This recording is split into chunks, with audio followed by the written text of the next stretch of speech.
ഒരു ഐസ്ക്രീം വിൽക്കുന്ന വണ്ടിയാണ് കേട്ടോ അത്.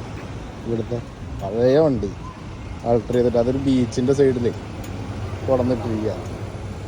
ഐസ്ക്രീം, പിന്നെ മറ്റേ ടാങ്ക്, അതിൻ്റെ വെള്ളം ഒക്കെ എല്ലാ പരിപാടിയും. ഞാൻ ഇപ്പോൾ ഉള്ളത് സെൻറ്റ് ജൂലിയൻ പറഞ്ഞ ഇവിടുത്തെ ഒരു മെയിൻ സ്പോട്ടാണ് കേട്ടോ. സെൻറ്റ് ജൂലിയൻ ടൂറിസ്റ്റുകളുടെ മെയിൻ ഒരു സ്ഥലമാണ്, ബീച്ച് ഏരിയ. മാൾട്ടയുടെ ഒരു മെയിൻ സ്പോട്ടാണ്. ടൂറിസ്റ്റുകൾ വന്നിരിക്കുക, അവർ എൻജോയ് ചെയ്യുക, അവർ വെയിൽ കൊള്ളുക, ഇതൊക്കെയാണ് ഇവിടെ പരിപാടി. കണ്ടില്ലേ? പിന്നെ ഈ കാണുന്നത് ഇവിടുത്തെ ഏറ്റവും വലിയ ബിൽഡിംഗ് ആട്ടോ മാൾട്ടയിലെ. നമ്മുടെ ഗൾഫിലൊക്കെ ഉള്ള മാതിരി വലിയ വലിയ ബിൽഡിങ്ങുകളൊന്നും ഇല്ല ഇവിടെ.